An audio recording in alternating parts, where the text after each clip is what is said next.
Mes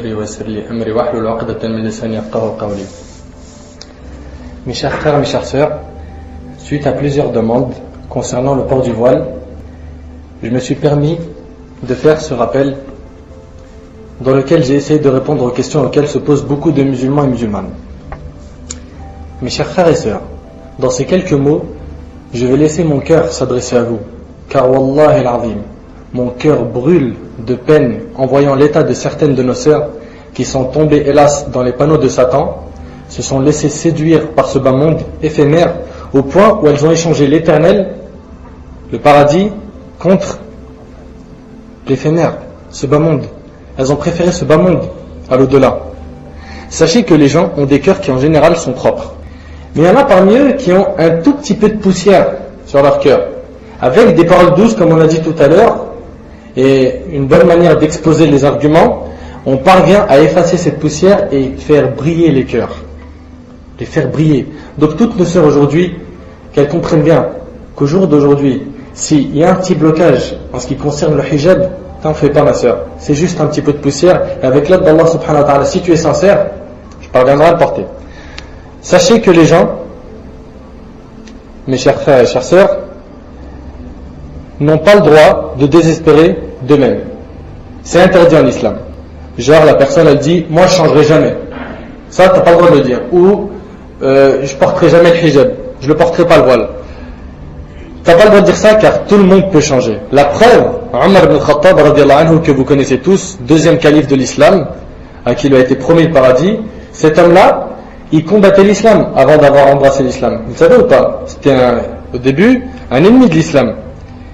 Et avant sa conversion, vous savez ce qu'il disait de lui? Il disait, Wallahi, si son âme il se convertit à l'islam, lui il se convertira jamais à l'islam. Tellement il était dur envers les musulmans. Et ils ont vraiment désespéré de le voir musulman un jour. Or, non seulement il se convertit à l'islam, mais il est également devenu l'un des meilleurs compagnons du prophète sallam et à qui le paradis fut promis. En premier lieu, je vais parler de la pudeur de la femme. La pudeur, le prophète sallam a recommandé à toute sa communauté, voire il a obligé sa communauté à être pudique. Dans plein de hadiths. Dans plein de hadiths, on voit la pudeur n'apporte que le bien. La pudeur, c'est un signe de foi, etc., etc. Et dans un hadith, si tu n'es pas pudique, fais ce que tu veux. Je vais parler de la pudeur de la femme pour une raison toute simple. Si nos femmes, nos sœurs et nos filles étaient pudiques, toute la société serait tranquille.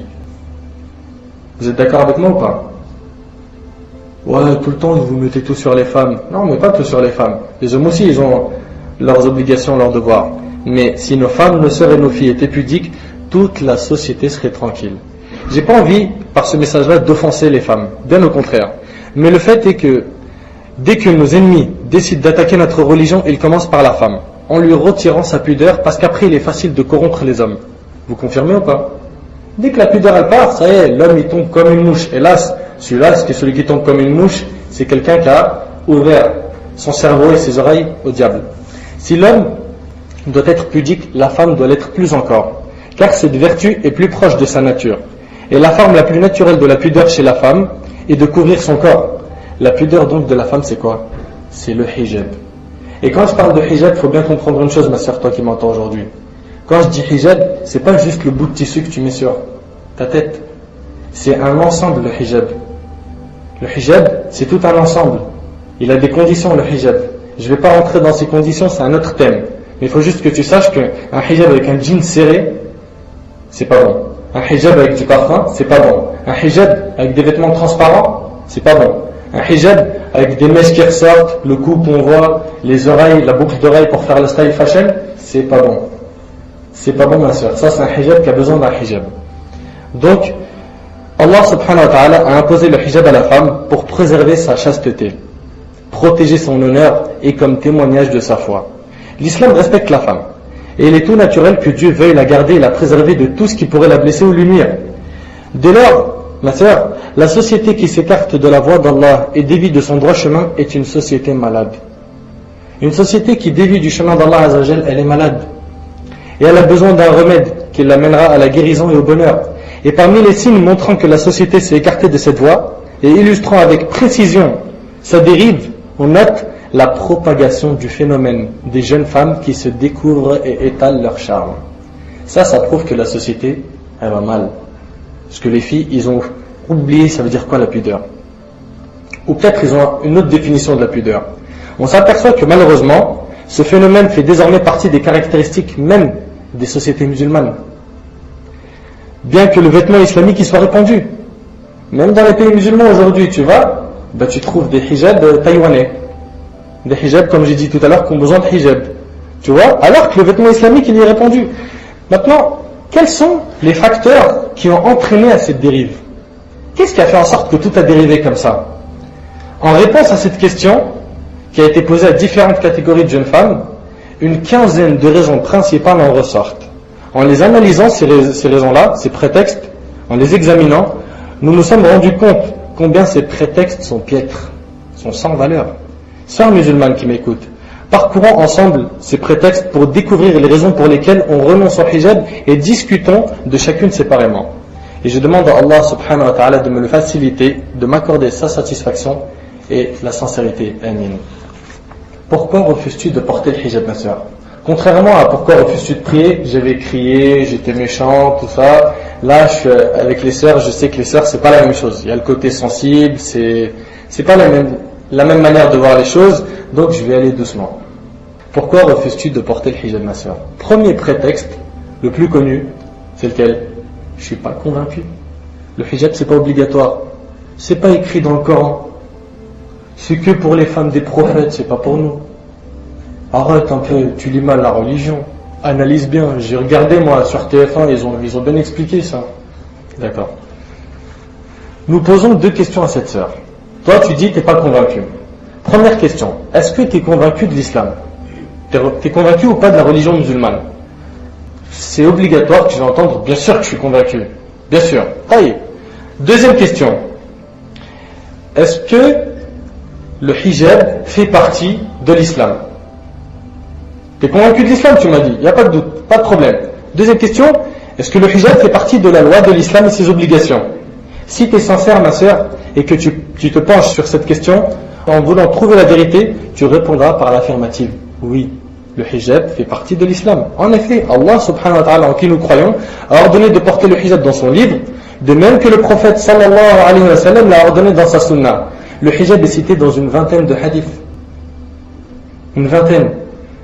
Pour commencer, sache que le Tout-Puissant, Allah tabaraka wa ta'ala, a dit dans Surat Al-Ahzab, Surat 33, les coalisés, verset 36, وَمَا كَانَ لِمُؤْمِنٍ وَلَا مُؤْمِنَةٍ إِذَا قَضَى اللَّهُ وَرَسُولُهُ أَمْرًا أَن يَكُونَ لَهُمُ الْخِيرَةُ مِنْ أَمْرِهِمْ وَمَن يَعْصِ اللَّهَ وَرَسُولَهُ فَقَدْ ضَلَّ ضَلَالًا مُبِينًا.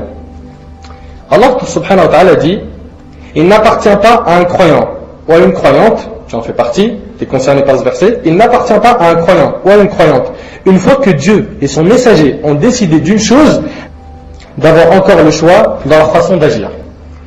Allah subhanahu wa ta'ala et son prophète, ils ont choisi quelque chose, nous on n'a plus le choix.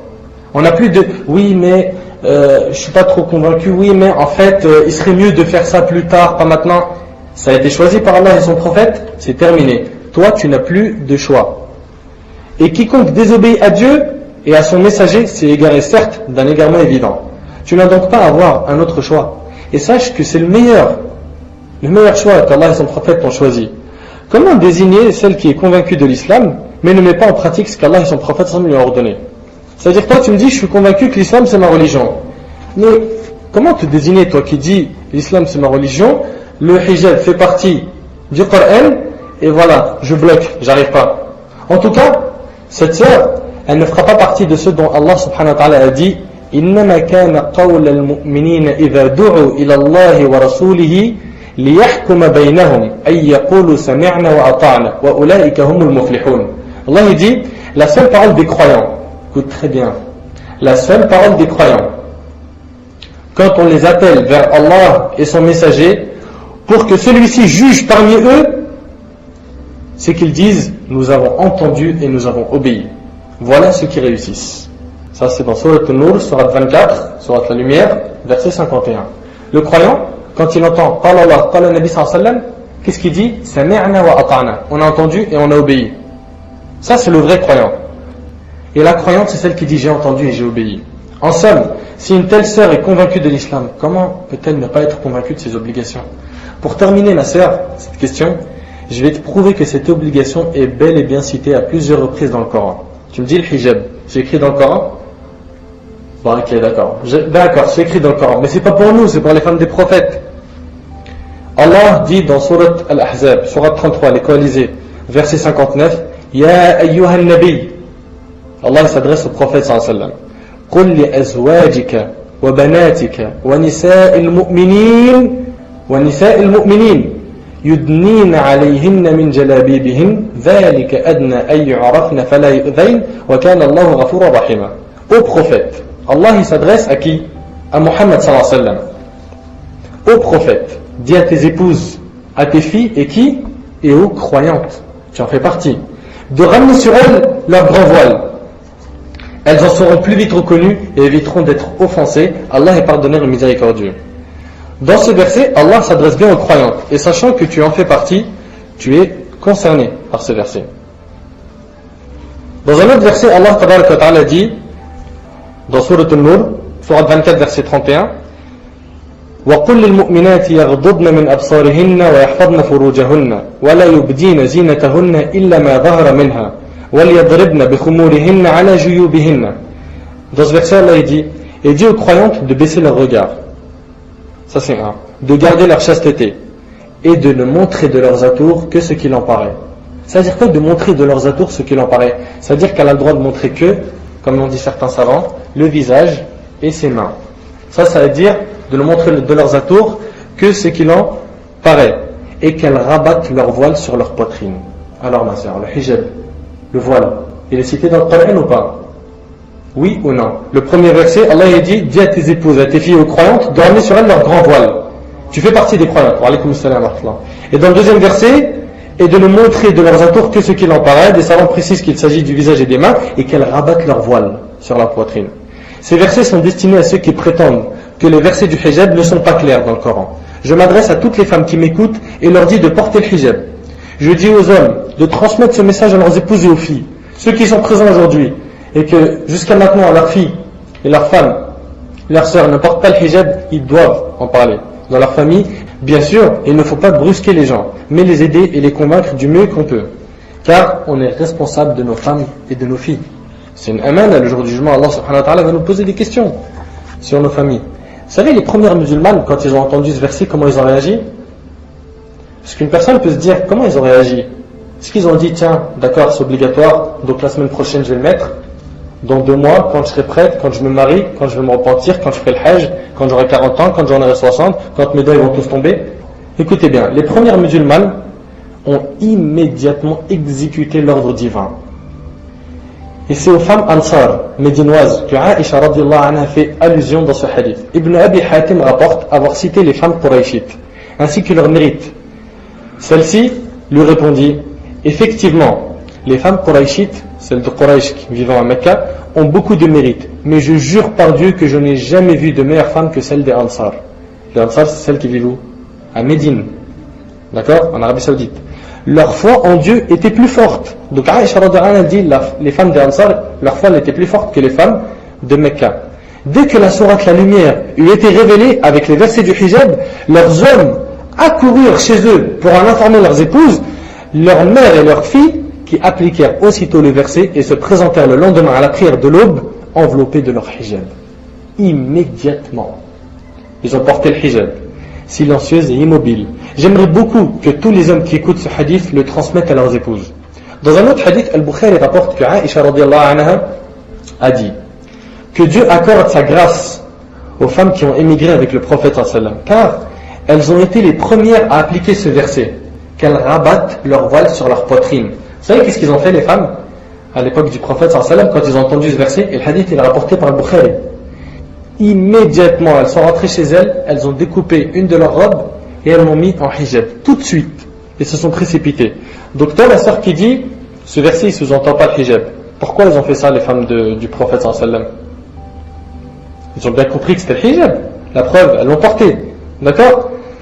Et elles ont couvert donc leur gorge et leur poitrine en même temps que la tête. Dans un autre verset, Allah tabaraka wa ta'ala dit, dans Surat Al-Ahzab, toujours Surat 33, les coalisés, وَلَا تَبَرَّجْنَ تَبَرُّجَ الْجَاهِلِيَّةِ الْأُولَى et ne vous exhibez pas à la manière des femmes d'avant l'islam. Ça veut dire quoi t'exhiber? S'habiller sans s'habiller, tu vois. Et ben, en islam, Allah tabaraka wa ta'ala nous ordonne, et il ordonne aux femmes, de ne pas s'exhiber à la manière des femmes d'avant l'islam. Les femmes avant l'islam, comment elles s'habillaient? Vous savez comment elles s'habillaient? Comment? Mini-jupe? Fashion, c'est ça? Non, pas du tout. À cette époque, les femmes ne portaient pas, bien entendu, de mini-jupe, au contraire. Elles s'habillaient avec de longs vêtements et couvraient la tête, mais elles laissaient descendre les pans de leur voile derrière leur dos et découvraient de la sorte le cou et une partie des cheveux. Ça, c'est ce qu'Allah subhanahu wa ta'ala a blâmé dans le Coran. Il a dit, et ne vous exhibez pas à la manière des femmes d'avant l'islam.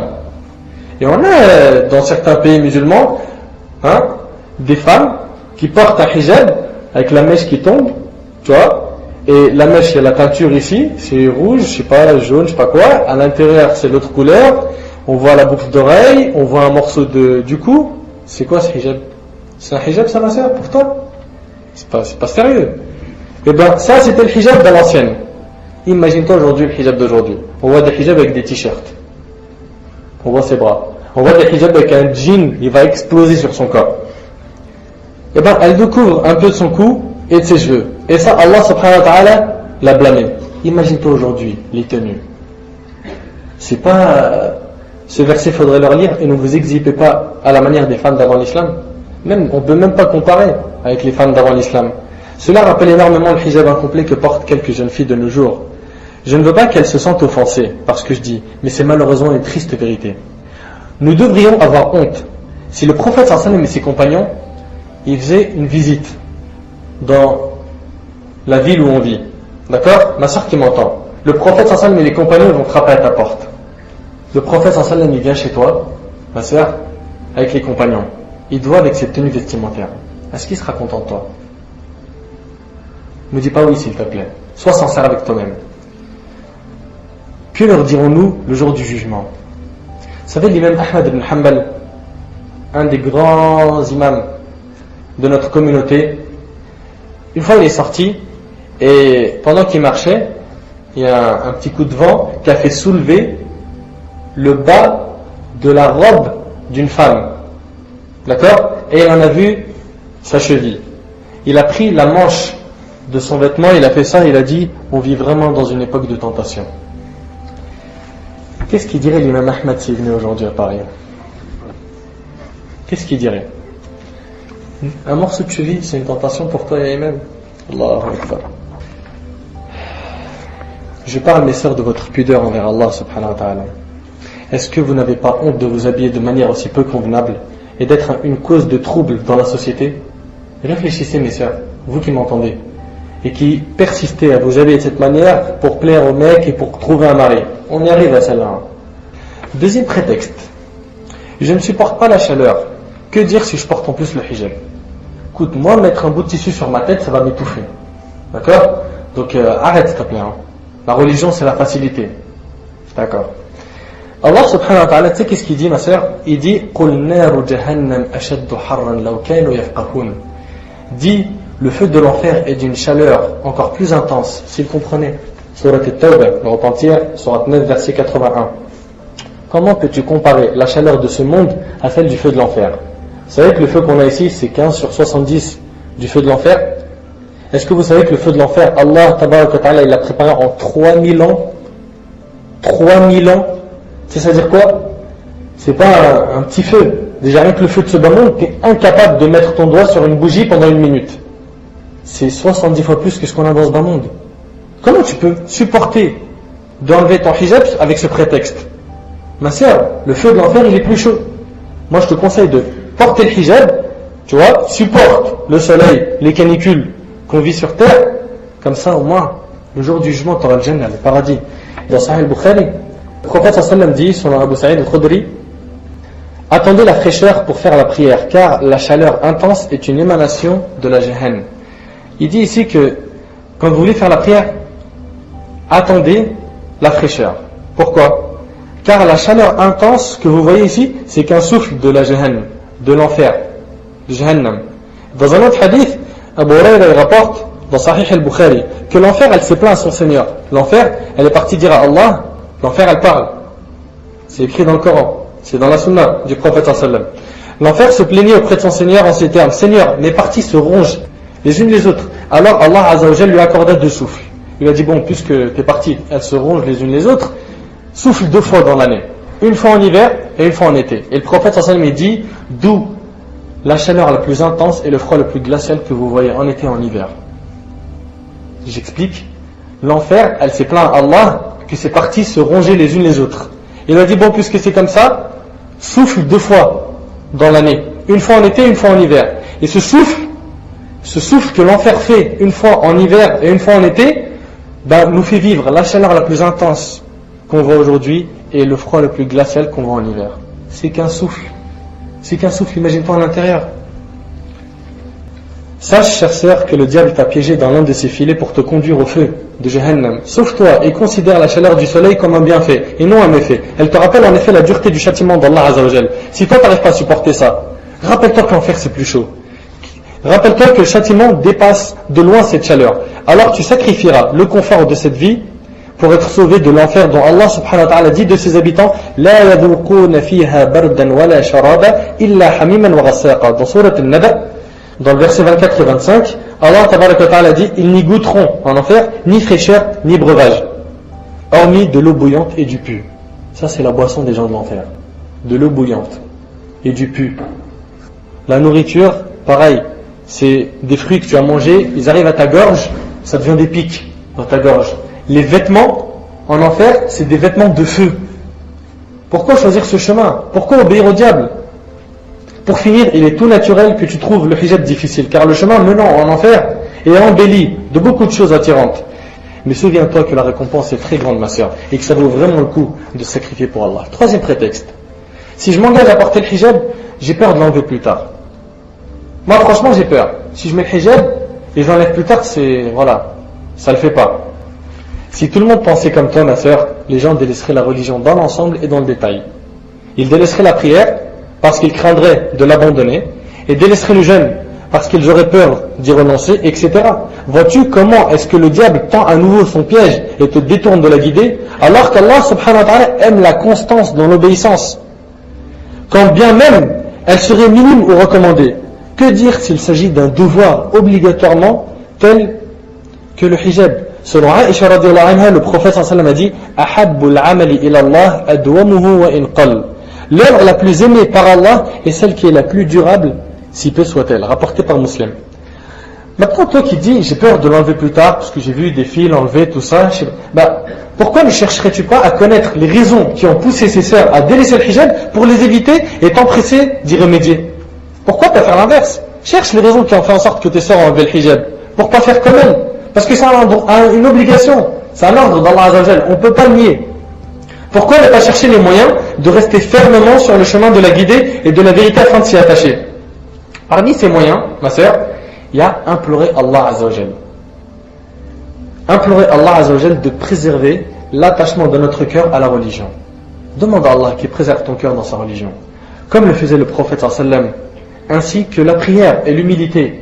Prie, invoque Dieu, implore son secours. Allah Azza wa Jalla a dit: Wasta'inu bis-sabri was-salat wa innaha lakabiratun illa 'ala al-khashi'in. Et chercher secours dans quoi? Dans l'endurance, et la prière. 2. Tu dois chercher secours dans la prière. Prosterne-toi et demande à Allah de l'aide. Celle-ci est certes lourde, sauf pour les humbles. La prière elle est lourde, sauf pour qui? Les humbles. Ça c'est dans Sourate Al-Baqarah, Sourate la Vache 2, verset 45. Parmi ces moyens aussi figure également la conformité à tous les préceptes de l'islam, dont le hijab. Allah Azza wa Jalla a dit: وَلَوْ أَنَّهُمْ فَعَلُوا مَا يُوعَظُونَ بِهِ لَكَانَ خَيْرًا لَهُمْ وَأَشَدَّ تَثْبِيتًا. Écoute ce qu'Allah dit, ma sœur. S'ils avaient fait ce à quoi on les exhortait, ce à quoi on les appelait, comme le hijab, cela aurait été certainement meilleur pour eux et les aurait plus confortés dans leur foi. Fais ce qu'Allah t'a ordonné. C'est mieux pour toi et ça va conforter ta foi. Tu vas te sentir bien. Sourate An-Nisa, Sourate 4, les femmes, verset 66. Bref, si tu t'en tiens au facteur de la guidée, à la douceur de la foi, tu ne délaisserais point les ordres d'Allah Azzawajal après t'y être soumise. Quatrième prétexte. Si je porte le hijab, je ne vais pas me marier. D'abord, je fais tomber un mec comme une mouche. Ok? Ma mère, elle me dit tout le temps, quand tu sors, tu t'habilles gosse belle. T'as bien compris? Je veux qu'aujourd'hui, tu donnes ton numéro, moi, à 10 mecs. Faut que tu te maries. Comment on va faire? Tu crois que ton père, il va aller chercher dans la rue un mec pour toi? Donc, moi, je m'exhibe, je me fais plaisir, et une fois que j'aurai trouvé un mec, je mettrai le hijab. Taïe. Laisse-moi te répondre, ma sœur, que je t'assure, et je te le jure par Allah, qu'il y a beaucoup d'hommes qui cherchent à se marier avec une fille qui porte son hijab. Ils sont devant moi, là, il y en a plein. Ils sont plein, j'en connais plein des frères qui rêveraient de se marier avec une fille qui porte le hijab. Et je peux encore te garantir qu'aucune autre femme n'épousera ton mari, car le nom de ton futur mari est déjà écrit chez Allah. Aucune femme va se marier avec ton mari. Allah subhanahu wa ta'ala te l'a déjà écrit, ce mari-là. C'est toi qui vas l'épouser et pas quelqu'un d'autre. Donc je te conseille d'avoir confiance en Allah et de te dépêcher de porter ton hijab. Un homme est venu voir l'imam Al-Hassan Al-Basri et lui demanda: à qui dois-je marier ma fille? Ma fille, je la donne à qui? L'imam lui répondit: marie-la à un homme de religion. S'il l'aime, il l'honorera, et s'il la déteste, il ne sera pas injuste envers elle. Ça, c'est l'homme de la religion. L'homme qui n'a pas la religion, c'est un voyou. S'il l'aime, il l'honorera, et s'il la déteste, soit il va la frapper, soit il va l'insulter, soit il va la maltraiter, soit il va lâcher la maison pendant des mois et il va aller vivre ailleurs. Ça, c'est pas une bonne personne. C'est pour ça, critère de choix, ma sœur, vise la religion avant de dire je veux un beau gosse. Et pareil pour mon frère, avant de dire je veux une top modèle, une fille canon, turbodée, tout ça, vise d'abord la religion. C'est le plus important. Donc ma sœur, si tu veux te marier, cherche un homme qui t'épousera parce que tu es voilé et respectable. C'est lui qui t'honorera et prendra soin de toi. L'époux qui te veut découverte, montrant tes atours, montrant tes formes et désobéissant envers Allah subhanahu wa ta'ala, ne te mérite pas. Wallah, il ne te mérite pas. Un tel mari n'éprouve aucune jalousie face aux interdits d'Allah ni à ton égard. Il ne t'aidera pas à rentrer au paradis, ni à être sauvé de l'enfer. Allah subhanahu wa ta'ala se fait un devoir de destiner le malheur ici-bas et dans l'au-delà au foyer fondé sur la désobéissance à Allah azza wa jal et son mécontentement. Il a dit en effet: وَمَنْ أَعْرَضَ عَنْ ذِكْرِي فَإِنَّ لَهُ مَعِيشَةً ضَنْكًا وَنَحْشُرُهُ يَوْمَ الْقِيَامَةِ أَعْمَى. Allah dit: et quiconque se détourne de mon rappel, c'est-à-dire si tu choisis quelqu'un qui n'est pas dans la religion, qui s'est détourné de la religion, qui n'en veut pas et qui dit l'essentiel, t'as vu, c'est qu'il est bien éduqué. Ouais, ça fait partie des conditions pour l'homme, qu'il soit bien éduqué mais qu'il ait la religion aussi. C'est vrai ou c'est pas vrai? On donne nos filles à quelqu'un qui a le dîn et qui a un bon comportement. Donc, si tu trouves quelqu'un qui a un comportement mais qui n'a pas de religion, c'est un très grand danger. Et combien on en a vu des foyers se détruire à cause du mauvais choix. Allah dit sur ceux qui se détournent de la religion: et quiconque se détourne de mon rappel mènera certes une vie pleine de gêne. Il vivra pas heureux, car tout le bonheur se trouve dans l'obéissance des ordres d'Allah azza wa jal et du prophète sallam. Et la tristesse, les peines ne se trouvent que dans la désobéissance. Et Allah dit donc: il mènera une vie pleine de gêne et nous l'amènerons le jour du jugement aveugle. Sourate Taha, verset 124. De plus, le mariage est un bienfait d'Allah azza wa jal qu'il accorde à qui il veut. Combien de femmes portant le hijab se sont mariées et combien de celles qui ne portent pas le hijab ne se sont pas mariées? Il y en a qui portent le hijab, elles se sont mariées, et il y en a qui ne portent pas le hijab, elles se sont pas mariées. Donc, qu'est-ce qu'on fait? Sache qu'en islam, la fin ne justifie pas les moyens. Et si le but est noble, le moyen doit être pur. Si toi, tu as un but noble, c'est de te marier, le moyen de trouver le mari, c'est pas la désobéissance, c'est pas déclarer la guerre à Allah en disant ton verset j'en veux pas, ton hadith j'en veux pas, tout ça. Non, au contraire. Au contraire, ton moyen aussi doit être pur. Enfin, Allah azza wa jal ne bénit jamais un mariage basé sur la désobéissance et le vice. Jamais. Jamais de la vie. Cinquième prétexte: je suis encore trop jeune pour le hijab. Quand je serai plus âgé, après que je fais le hajj, attends, quand même, t'as vu quel âge j'ai? Tu portes le hijab? Ah, vas-y, arrête là. Chère sœur, l'ange de la mort est visiteur au pas de la porte de ta porte, attendant l'ordre d'Allah azza wa jal pour la franchir. Tous les jours, l'ange de la mort il vient et il attend l'ordre d'Allah azza wa jal pour prendre ton âme. Tous les jours. La question, es-tu prête à rencontrer ton Seigneur? Franchement, c'est un courageux celui qui dit oui. C'est un courageux, c'est chaud. فإذا جاء أجلهم لا يستأخرون ساعة ولا يستقدمون. Allah subhanahu wa ta'ala dit, quand leur terme vient, c'est-à-dire sa date de fin, elle est venue, ils ne peuvent le retarder d'une heure ni le hâter. C'est terminé. Quand ton heure sonne, il n'y a pas de tiens, je vais essayer de faire un petit business avec l'ange de la mort, je lui glisse un billet, ou je lui fais un truc, comme ça il revient une demi-heure plus tard. Hein? J'ai la dalle là, je vais juste manger un truc, je vais faire quelques prières et après il repasse. Repasse, s'il te plaît, va faire un tour chez la voisine, tout ça et repasse. Pas une heure, pas une minute, pas une seconde. C'est terminé. C'est terminé, il n'y a pas de négociation avec lui. Tu peux négocier dans ce moment avec qui tu veux, mais avec lui c'est impossible. Alaykoum salam. Et ce verset-là, il est dans Surat Al-A'raf, verset 34. La mort, chère sœur, ne distingue ni la jeune, ni la femme âgée, ni le riche, ni le pauvre. Elle peut te surprendre alors que tu es en train de commettre ce grave péché, déclarant ainsi la guerre au Seigneur en te dévoilant et en exhibant tes atours. Et sache qu'après la mort, il n'y a pas de deuxième chance. Il n'y a pas un rattrapage. Il n'y a pas un moyen de faire un petit truc là pour alourdir un peu la balance. Écoute ce qu'Allah dit. حتى إذا جاء أحدهم الموت قال رب ارجعون لعلي أعمل صالحا فيما تركت كلا إنها كلمة هو قائلها ومن ورائهم برزخ إلى يوم يبعثون. Puis, lorsque la mort vient à l'un d'eux, il dit, mon Seigneur, fais-moi revenir sur terre afin que je fasse du bien dans ce que j'ai délaissé. Voilà ceux qui vont demander la deuxième chance. Ils vont dire quoi dans le Coran? Écoutez bien. Mon Seigneur, fais-moi revenir sur terre. Il se peut, ma soeur, que tu en fasses partie si tu portes pas le hijab. Mon Seigneur, fais-moi revenir sur terre afin que quoi? Que je fasse du bien dans ce que j'ai délaissé. J'ai délaissé le hijab, ben je vais le porter. Et je vais faire la salat. Et c'est quoi la réponse d'Allah? Non. Pas de deuxième chance. C'est terminé. C'est simplement une parole qu'il dit. Derrière eux, cependant, il y a une barrière. Vous savez, c'est quoi cette barrière? C'est la tombe. Le monde de la tombe. Al-Barzakh. Jusqu'au jour où ils seront ressuscités. Ça, c'est dans Surat Al-Mu'minun, versets 99 et 100. Chère sœur, accours à l'obéissance avec ceux qui s'y hâtent. En répondant à cet appel, Allah subhanahu wa ta'ala, qu'est-ce qu'il demande?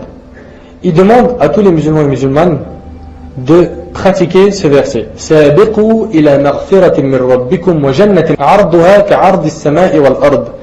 Allah dit dans Surat Al-Hadid, verset 21, hâtez-vous d'obtenir un pardon de votre Seigneur ainsi qu'un paradis aussi large que le ciel et la terre. Ce qui t'est demandé, ma sœur, c'est de te presser, te précipiter à prendre le chemin de le Jannah. Hâtez-vous d'obtenir un pardon de votre Seigneur. Pourquoi? Pour le Jannah, le paradis. Chère sœur, n'oublie pas Allah Azza wa Jal, sinon il t'oubliera.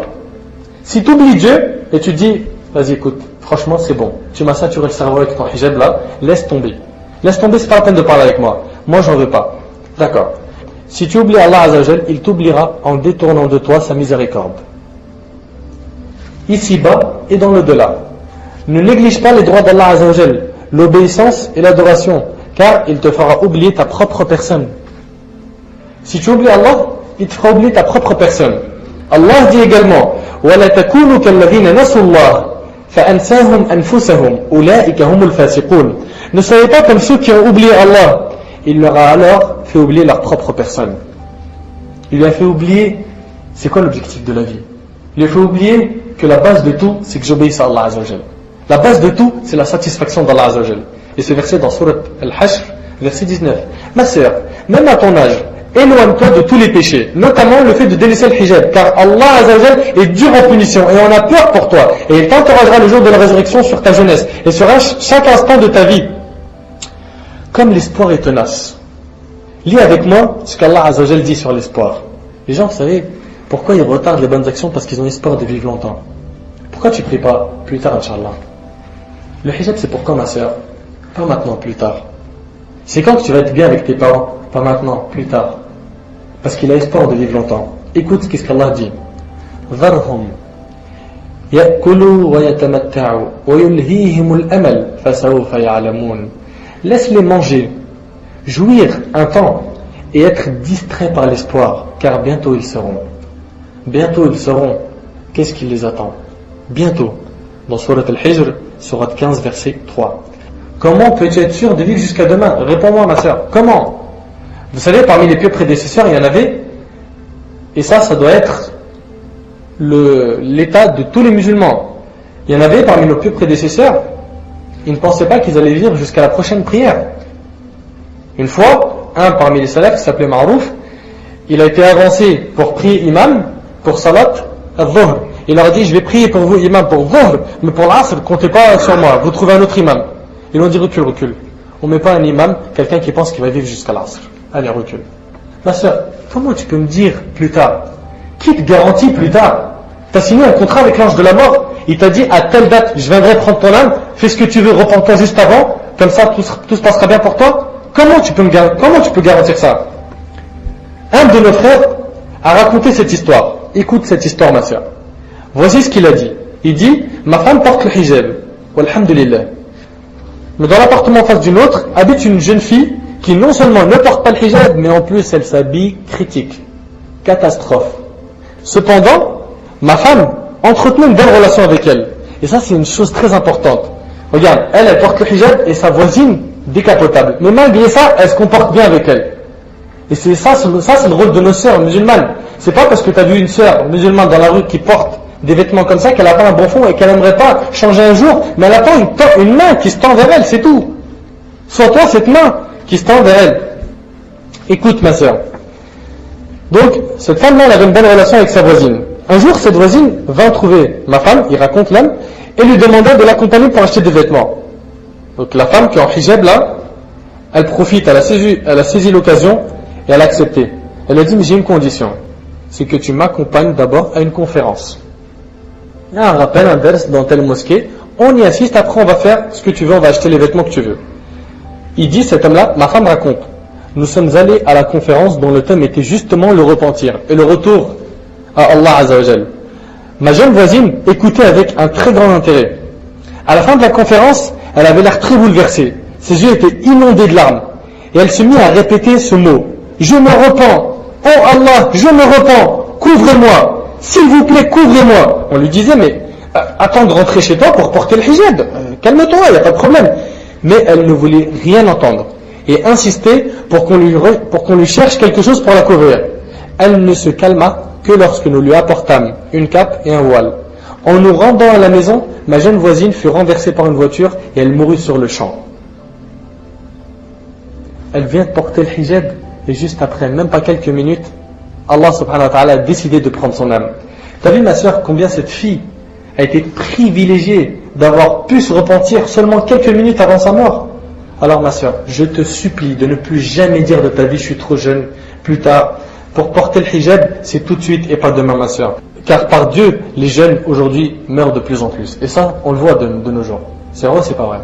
On voit autour de nous que ça se multiplie. 6e prétexte. Je ne porte pas le hijab parce qu'Allah subhanahu wa ta'ala a dit, quant au bienfait de ton Seigneur, proclame-le. Et parmi les bienfaits qu'Allah m'a donnés, c'est mon physique, ma beauté, ma chevelure. Donc je dois le proclamer et le montrer. Elle utilise un verset la sœur, hein. Taïeb. Elle dit, pourquoi cacherais-je ma chevelure, ma beauté, dont Allah m'a fait don? Est-ce que c'est logique franchement? Une telle sœur, hélas, elle prend ce qui lui plaît du Coran, ce qui satisfait ses passions. Elle a pris ce verset parce qu'il lui plaît. D'accord. Et pourquoi tu ne prends pas ce verset-là? Et qu'elle ne montre de leurs atours que ce qui en paraît, c'est-à-dire le visage et les mains. Surat An-Nur, Surat 24, verset 31. Pourquoi? Ainsi qu'à sa parole subhanahu wa ta'ala, Ya ayyuhan nabi, qul li azwajik wa banatika wa nisa'il mu'minin yudnina alayhinna min jalabibihin. Dans l'autre verset aussi, Allah dit, ô prophète, dis à tes épouses, à tes filles et aux femmes, des croyants, de ramener sur elles leur grand voile. Pourquoi tu ne prends pas en considération ces versets? Tu me dis, Allah il a dit, quant au bienfait de ton Seigneur, proclame-le. Mais il a dit de rabattre ton voile. Chère sœur, par cette parole, tu t'es prescrite ce qu'Allah Azza wa Jalla a interdit, à savoir te dévoiler et te découvrir. La cause, tu ne désires pas t'engager du point de vue religieux. La plus grande faveur qu'Allah Azza wa Jalla nous ait accordée est celle de la foi et de la guider. Ça, c'est le plus grand cadeau qu'Allah a donné à sa communauté. C'est vrai ou pas? Pourquoi tu ne montres pas ça? La foi et la guider, et le hijab et les ordres d'Allah. Pourquoi tu veux montrer ce que tes passions veulent et pas ce qu'Allah veut réellement que tu montres? Quant au bienfait de ton Seigneur, proclame-le, montre le hijab. Et quand je dis montre le hijab, c'est pas tu vas mettre un hijab, tu vois, flash, comme ça, voilà, je me suis fait montrer. Non, à discrétion, bien sûr. Après, elle reprend cette sœur en disant, oui, mais l'islam impose à la femme de cacher sa beauté. Et agir comme ça, c'est comme si on privait les gens de voir une belle couronne. Ok, on y arrive, ma sœur. Porter le hijab, c'est d'abord un ordre d'Allah, le Créateur, le Miséricordieux. Allah subhanahu wa ta'ala l'a ordonné à toute femme musulmane. Lui qui connaît mieux que quiconque ce qui nous est bénéfique. Le hijab, c'est comme une coquille. Elle ne cache pas la perle, mais l'élève et la protège.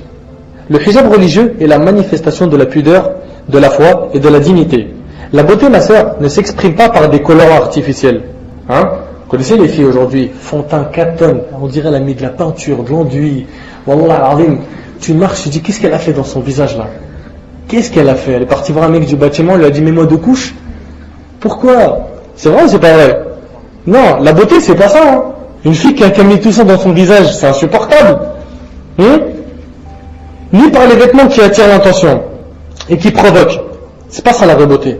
La vraie beauté se trouve dans les cœurs des vraies croyantes et dont les fruits sont les bonnes valeurs et l'amour d'Allah Azza wa Jal et son prophète sallallahu alayhi wa sallam. Septième prétexte. Le hijab est obligatoire. Je reconnais, il n'y a pas de problème. Mais je m'y appliquerai quand Allah m'aura guidé. Inch'Allah, quand Allah va me guider, je le mettrai. Mais pour l'instant, j'attends la guidée. Waouh. Sache qu'Allah subhanahu wa ta'ala, ma sœur, ne donne la guidée qu'à ceux qui lui demandent. Et la personne reprend, oui, mais attends, regarde, Allah il dit quoi? Elle utilise un verset. Allah il dit dans Surat Ibrahim, Surat 14, verset 4, فَيُضِلُّ اللَّهُ مَن يَشَاءُ وَيَهْدِي مَن يَشَاءُ وَهُوَ الْعَزِيزُ الْحَكِيمُ. Allah égare qui il veut et guide qui il veut. Donc regarde, c'est écrit dans le Coran. J'attends la guidée. Quand Allah me guidera, Inch'Allah, et ben c'est bon, je prends le chemin. Faille. Laisse-moi t'expliquer ce verset, ma soeur. Allah égare qui il veut, c'est-à-dire à cause du refus de l'homme de rechercher et de suivre la vérité. Allah il égare qui il veut, c'est-à-dire quoi? C'est-à-dire il égare celui qui a refusé de chercher la vérité. T'as bien compris? C'est par son refus que cet égarement est venu. Et il guide qui il veut, c'est-à-dire qu'Allah guide celui qui veut la guider et la demande sincèrement. C'est bien compris? Et selon Abu Dharr, radiyallahu anhu, le prophète sallallahu alayhi wa sallam a dit, le hadith il est rapporté par Muslim, c'est un hadith qudsi. Allah tabaraka wa ta'ala dit, ô mes serviteurs, tout le monde est concerné, vous êtes tous dans l'égarement, sauf ceux que j'ai mis dans la bonne voie. À la base, c'est qu'on est tous égarés, sauf ceux qu'Allah a mis sur la bonne voie. Après Allah il dit, demandez-moi donc de vous mettre sur la bonne voie et je le ferai. Donc ma soeur, toi tu me dis j'attends la guidée. Non, tu l'attends pas, tu la demandes. Ça tombe pas du ciel. Nous interrogeons cette sœur sur les démarches qu'elle a entreprises pour acquérir cette guidance divine. Qu'est-ce que tu as fait pour avoir la guidée d'Allah? Nous savons qu'Allah Azza wa Jal, de par sa sagesse, a déterminé une cause pour chaque chose. C'est vrai ou pas? Le malade, quand il est malade, qu'est-ce qu'il fait? Il attend la guérison à la maison? C'est pas grave. J'ai le cancer, j'attends. La guidée elle va tomber du ciel. C'est pas grave. J'ai mal à la dent, j'attends la douleur, elle va partir toute seule. Non, il va voir un médecin, oui ou non? Oui ou non? Quelqu'un, quand il est malade, il prend des médicaments pour se guérir. Le voyageur prend son véhicule ou sa monture pour arriver à destination. Il y a plein d'exemples. Notre sœur a-t-elle sérieusement cherché la guidée et eu recours à ces facteurs dans l'invocation d'Allah avec sincérité comme Allah le dit? Ihdina as-sirata al-mustaqim. Tous les jours tu le demandes ça. Est-ce que tu y penses à ce verset ou pas? Guide-nous dans le droit chemin. Dans Surat al-Fatiha, verset 6. Donc est-ce que tu as invoqué Allah sincèrement? Deuxième chose, ma soeur, toi qui dis j'attends la guidée. As-tu fréquenté des pieuses, des croyantes, des femmes pieuses? Vous savez, les femmes pieuses, c'est le meilleur soutien dans la guidée et la persévérance dans celle-ci. Pour qu'Allah Azza wa Jal la guide, lui octroie plus de guidée et lui inspire droiture et piété de sorte qu'elle se soumette à ses ordres et porte le hijab qu'il a ordonné aux croyantes. Donc, 2 remèdes.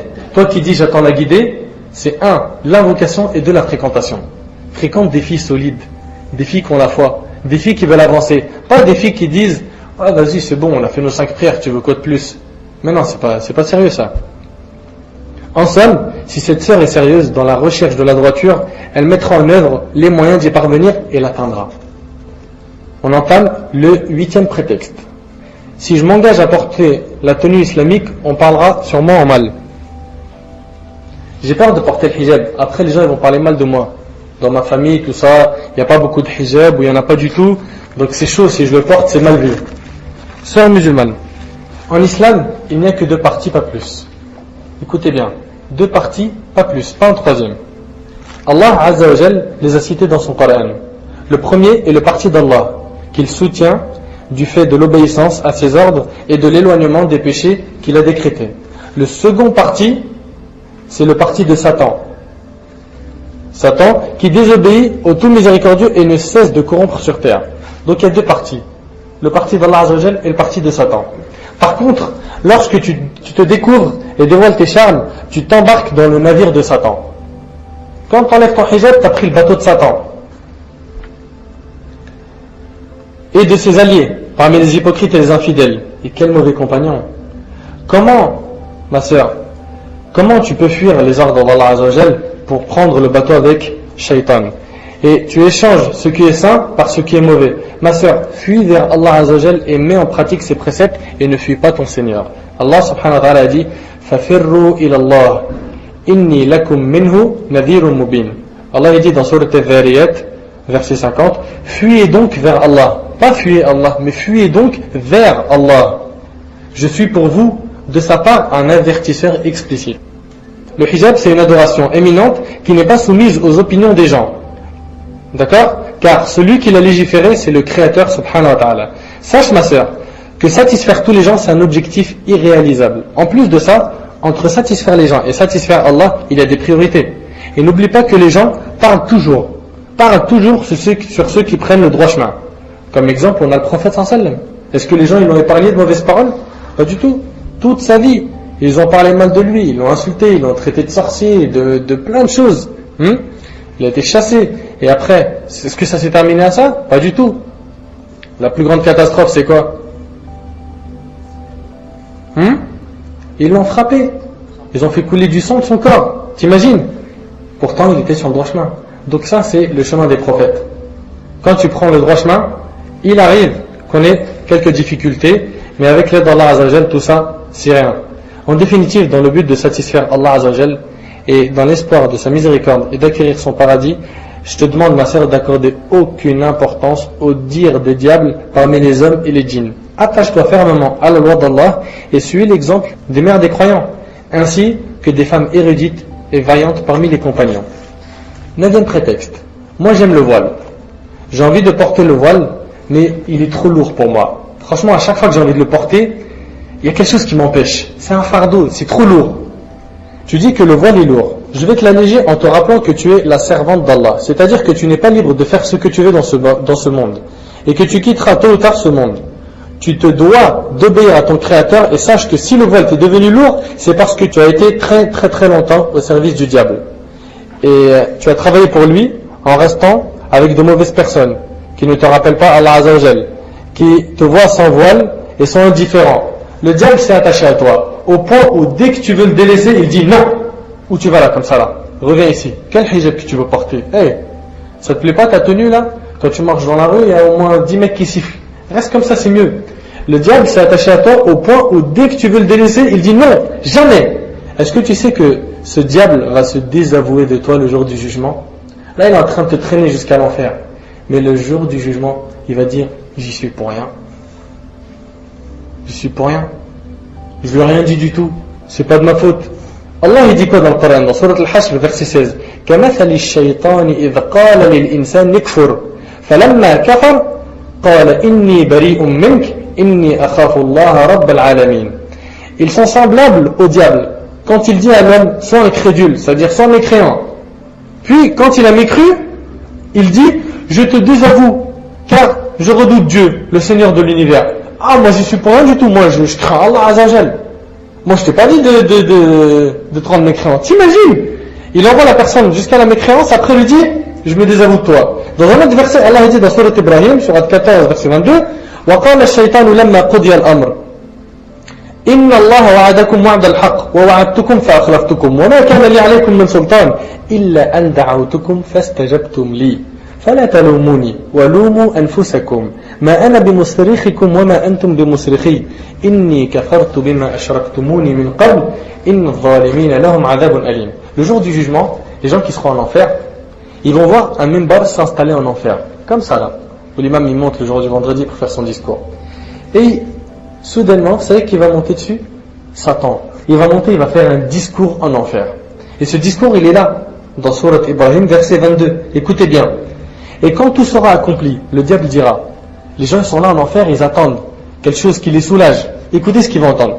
Certes, Dieu vous a fait une promesse de vérité, tandis que moi, je vous ai fait une promesse que je n'ai pas tenue. Je vous ai dit, fais, t'inquiète, il va rien se passer. Mais j'ai pas tenu ma promesse. Je t'ai promis qu'il n'y allait rien avoir après la mort. Je t'ai promis que t'inquiète pas, t'allais pas tomber en enfer. J'ai pas tenu ma promesse. Et après, écoute ce qu'il dit. Je n'avais aucune autorité sur vous, si ce n'est que je vous ai appelé et que vous m'avez répondu. Moi, j'avais pas d'autorité sur vous. Est-ce que le shaitan, il vient, il apparaît en forme humaine, il te prend par ta main, il dit, va en boîte sinon je te tue. Va faire l'adultère sinon, je t'attends à la sortie. Il te dit ça? Jamais de la vie. C'est toi, mon frère, il te donne l'idée, et toi après, tu as des penchants. Soit tu préfères ce qu'Allah veut, soit ce que le shaitan il veut. Donc lui, il te le rappelle, le shaitan, il va te le dire en enfer. Mais j'espère, Inch'Allah, que tu ne feras pas partie de ces gens-là. Je n'avais aucune autorité sur vous, si ce n'est que je vous ai appelé et que vous m'avez répondu. Ne me faites pas donc de reproches, mais faites-en à vous-même. Je ne vous suis d'aucun secours, et vous ne m'êtes d'aucun secours. Moi, je ne peux pas vous aider, et vous aussi. Chacun pour sa peau, comme on dit. Je vous renie de m'avoir jadis associé à Dieu. Certes, un châtiment douloureux attend les injustes. Donc c'est le diable qui est la cause de tous nos péchés.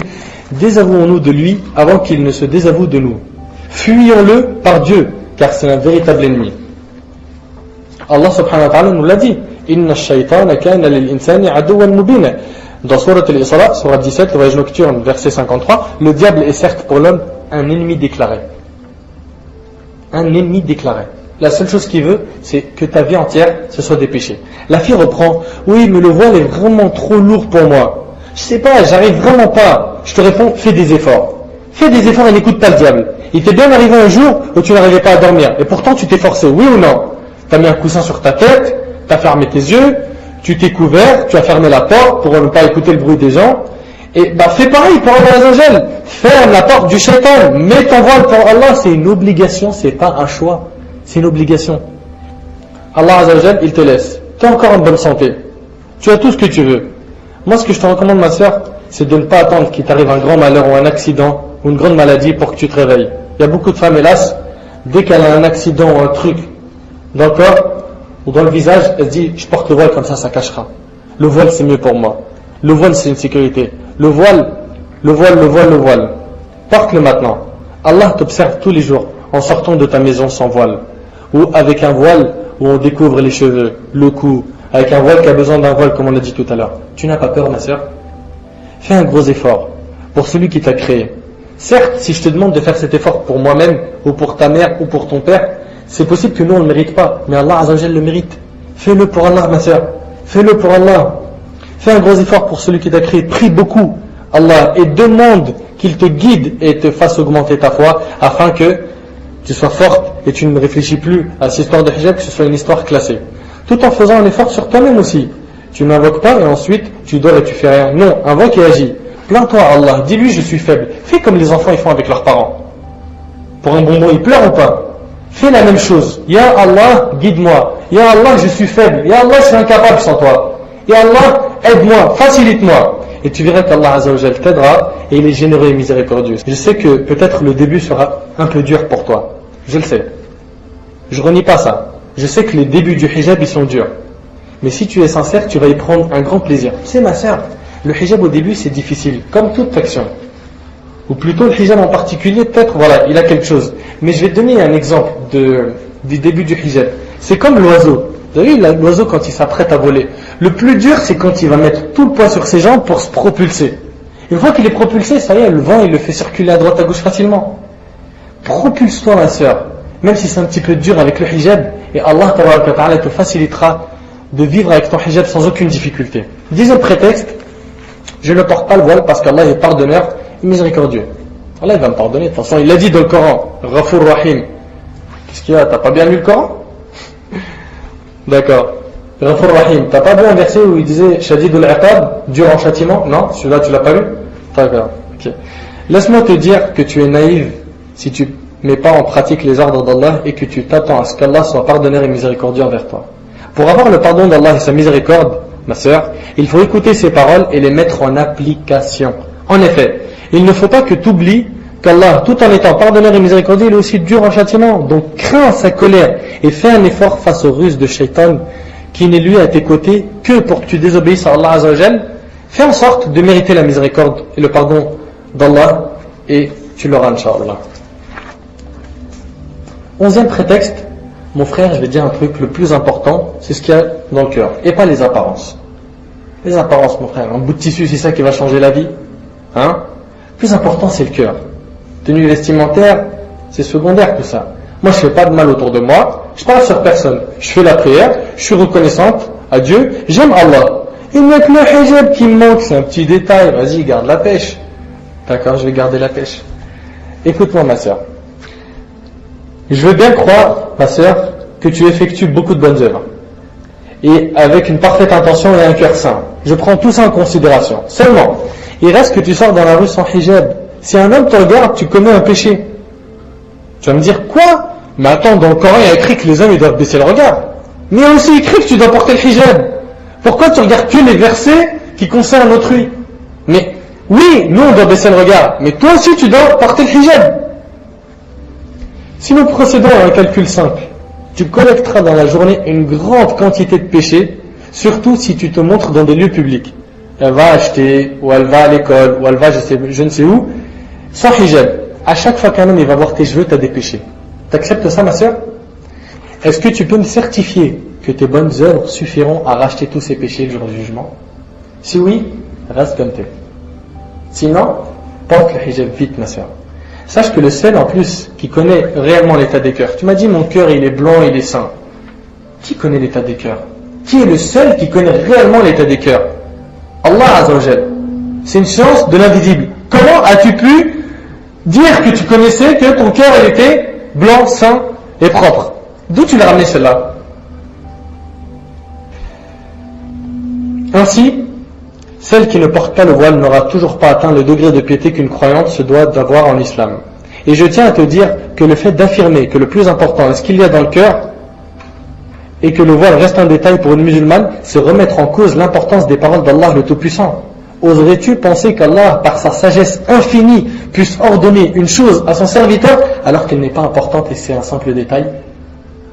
Tu m'as dit tout à l'heure c'est un simple détail, c'est pas important. Allah Azza wa Jalla met dans le Coran des choses qui sont pas importantes, simple détail. C'est très grave si tu dis oui. C'est grave.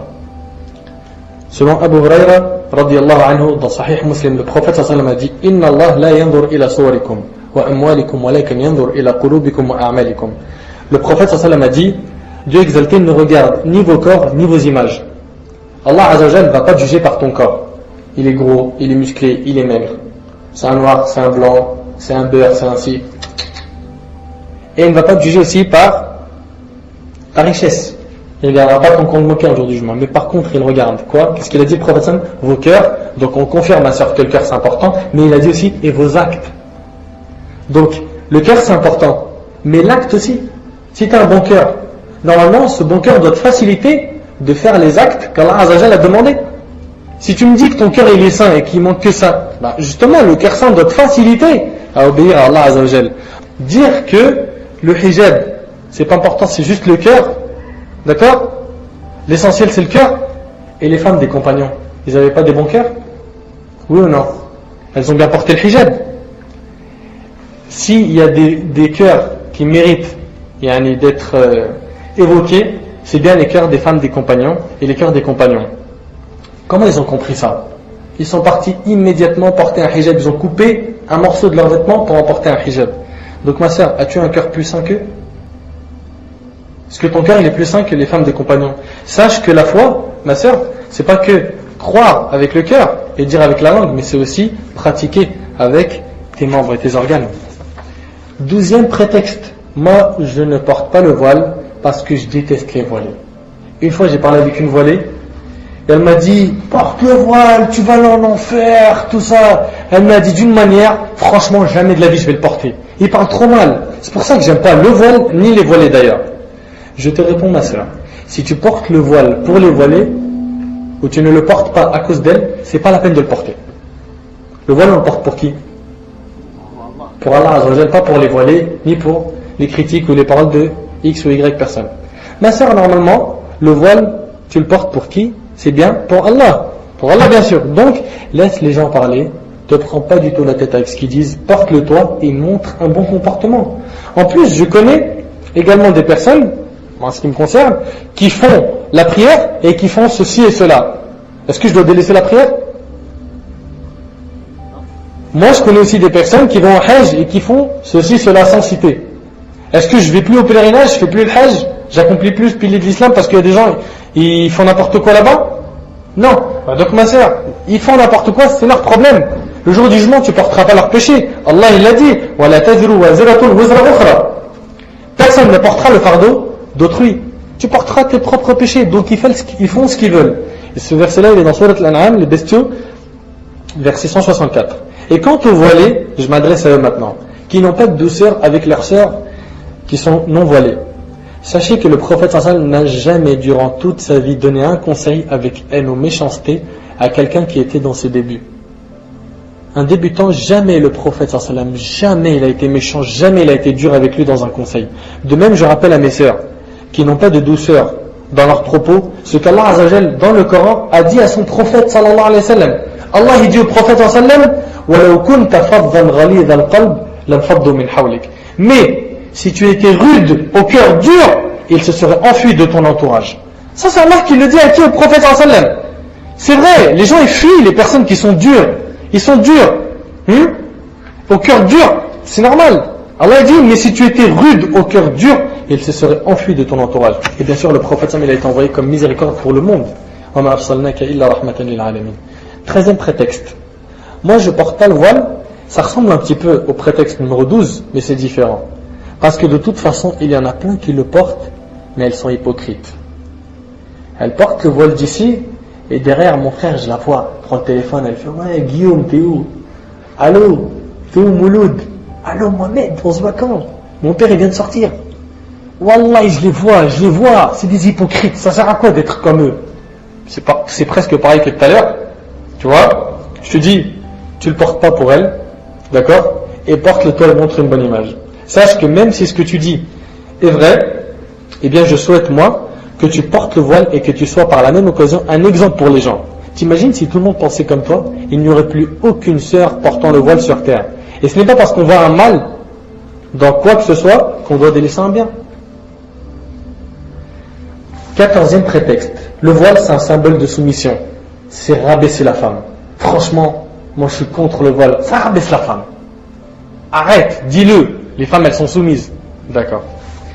Tu sais, ma sœur, ce que tu représentes en islam? Tu représentes en islam une perle précieuse. Imagine une perle précieuse. Si tu en as une dans la maison, qu'est-ce que tu en ferais? Tu la cacherais pour la protéger de tout ce qui pourrait lui nuire ou la salir, ou tu l'exposerais n'importe où tu iras. Je vais dans le marché acheter des fruits, je la pose à côté des tomates le temps que je fasse mes courses. Non, une perle précieuse, elle se met dans une boîte, la boîte dans un placard, la clé c'est fermé, la clé dans un endroit bien discret dans la maison, c'est comme ça. Allah, ma sœur, t'a ordonné le hijab car pour lui, tu es une perle précieuse qu'il faut couvrir pour éviter que vous soyez exposés à tout ce qui pourrait vous nuire. Ne vois-tu pas comment la coquille protège la perle au fond de la mer? La coquille n'a pas un aspect admirable, mais elle est indispensable pour préserver la pureté de la perle. Le voile, c'est pareil. Le voile, c'est pareil. De plus, sachez qu'en fait, Allah a voulu prendre un symbole pour représenter l'islam. Allah Azza wa Jalla, il a voulu qu'il y ait un symbole, tu vois, quand on marche dans la rue, on le voit, qui représente l'islam. Et parmi la femme et l'homme, il a choisi la femme pour qu'à chaque fois qu'un être humain te voit, il se rappelle d'Allah. C'est pas un privilège ça? Subhanallah, à chaque fois qu'on voit une voilée, on se rappelle d'Allah. Oui ou non? On se rappelle de l'islam. Oui ou non? Musulman, non musulman, il confirme ce que je dis. Ne dis donc pas que la femme est rabaissée en islam. Au contraire, c'est un signe de grandeur. Et ça montre bien qu'aux yeux d'Allah, tu es cher. Et il t'a choisi toi et pas l'homme. Tu dois en être fier du hijab et pas en avoir honte. En plus de ça, ma sœur, les gens qui font et qui appellent à l'illicite n'ont pas honte de le faire. Et toi qui es sur la vérité, tu as honte de porter ce qu'Allah a ordonné. Les gens, est-ce qu'ils ont honte, les femmes, de porter des mini-jupes, de porter des vêtements que je peux même pas citer? Est-ce qu'elles ont honte d'aller des femmes draguer des hommes? Est-ce que les gens ont honte d'allumer un joint dans la rue, ou dans un centre commercial, ou en bas d'un immeuble?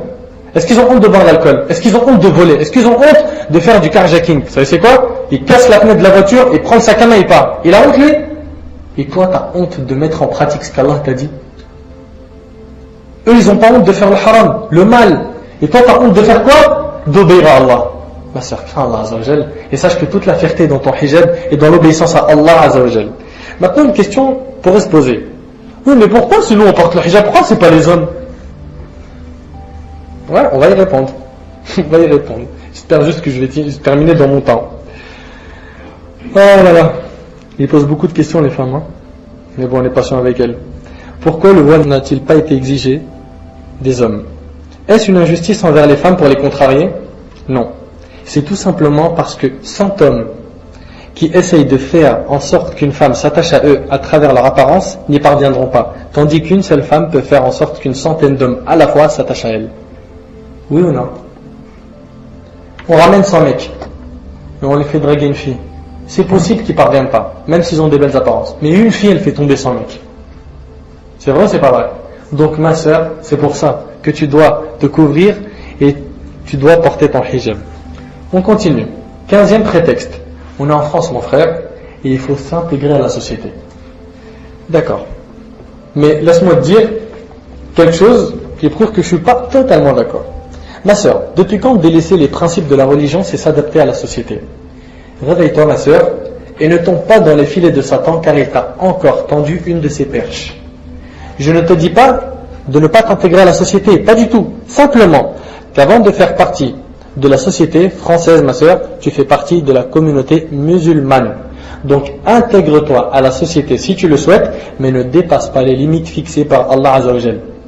Si tu ouvrais les yeux, tu verrais que la société d'aujourd'hui a des mœurs complètement étrangères à l'islam. Et de toute façon, pour qu'il t'accepte totalement, il faudra sacrifier des principes de ta religion. Est-ce que tu es prête à provoquer la colère d'Allah pour une société qui te mènera en réalité à ta perte? Il se cache derrière des slogans recommandant la liberté de la femme, alors que ce qu'ils veulent, c'est surtout la libérer de ses vêtements. 16e prétexte. Je fais des longues études et si je mets le voile, j'aurai pas de travail. Après tant d'années d'études, franchement, je trouve un peu haram de porter le hijab. Non mais ça se dit, hein, on rigole, mais ça se dit. Taïb ma soeur. C'est en obéissant aux paroles de ton Seigneur qu'il te facilitera le travail et t'aidera à trouver le poste conforme à ta religion. Souligne bien, conforme à ta religion.